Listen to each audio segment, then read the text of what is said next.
Мы боимся, что нас кто-то ранит. Мы боимся, что кто-то увидит нас настоящих.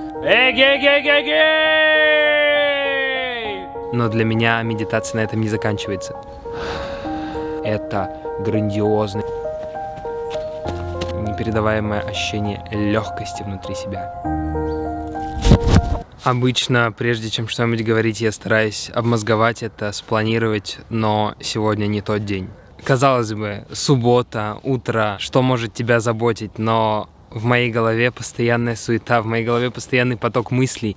Я не могу даже спокойно поесть. Я думаю, что же я буду делать сегодня, как у меня распланирован день. Я чувствую постоянное беспокойство о том, что чего-то не успею, чего-то упущу, потеряю какую-то эмоцию, не смогу пережить определенный момент.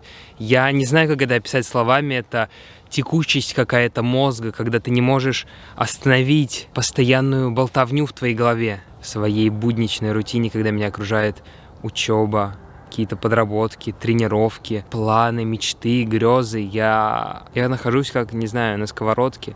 Я не могу сидеть на месте, я не могу просто очутиться в моменте. И в таких ситуациях единственное, что меня выручает, это медитация. Многие из вас под медитацией могут понимать исключительно, не знаю, какие-то позы лотоса, дыхательные практики. Но для меня медитация на этом не заканчивается. Ведь у каждого из нас есть то дело, занимаясь которым он может находиться в состоянии потока. Для кого-то это рисование, для кого-то это танцы, для кого-то это спорт. И в этом мы находим свою отдушину, в этом мы находим действительно выражение настоящего себя. Находясь в этом состоянии потока, мы переживаем жизнь здесь и сейчас. У нас нет в голове рамок прошлого, рамок будущего. Мы даже не ощущаем этого времени. Оно настолько быстро утекает, но нам это все равно, потому что мы кайфуем, мы наслаждаемся тем, что делаем, и это бесценно. Скажу на своем примере, когда я занимаюсь спортом, когда я бегаю, когда я общаюсь со своими друзьями, когда я выражаю свое мнение, когда я даже снимаю вот это видео, я пребываю в таком состоянии блаженства.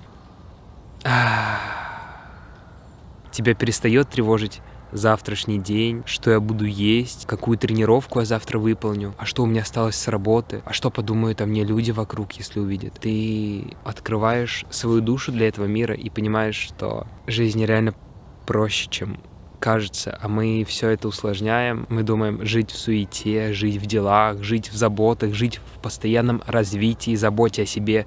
Это грандиозно. И человек не может себе позволить дать отдышаться. Человек не может себе позволить пустоту в голове. Но от этого, на мой взгляд, складываются многие психологические проблемы, депрессии, апатии. Поэтому в современном мире, где у тебя многозадачность, все вокруг течет, изменяется, ты должен позволять себе разгрузки, ты должен перерождаться для этого мира, чтобы текущие проблемы выглядели для тебя лишь фактором для развития, но никак не стрессовой ситуацией, не концом света. Поэтому не бойся остановить свой ум, не бойся остаться наедине с собой, не бойся остановить весь этот безудержный поток мыслей, переживаний, иллюзий. Какая бы у тебя ни была профессия, какая бы у тебя ни была цель в этом мире, только делая это здесь и сейчас, только делая это искренне, ты действительно можешь помочь этому миру.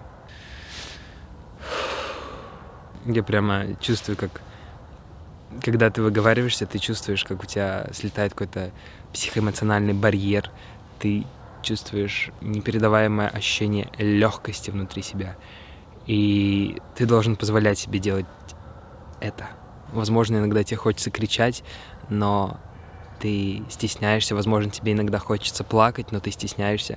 Мы привыкли скрывать свои эмоции в настоящем мире. Мы носим определенного рода маски, которыми защищаемся. Мы боимся, что нас кто-то ранит. Мы боимся, что кто-то увидит нас настоящих.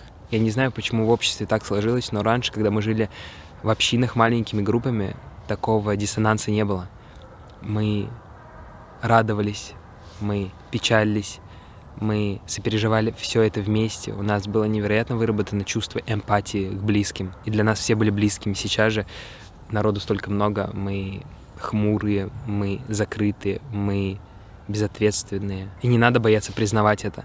Ведь только когда мы поймем нашу настоящую проблему, Только тогда мы сможем ее действительно решить и понять, каким образом мы должны искать пути развития, каким образом мы должны исправлять текущую ситуацию. Когда же мы будем лгать себе, лицемерить и думать: о, мир настолько чудесен и удивителен, это все прекрасно, нечего модернизировать, улучшать, мы загоним себя в тупик и будем жить постоянно во лжи.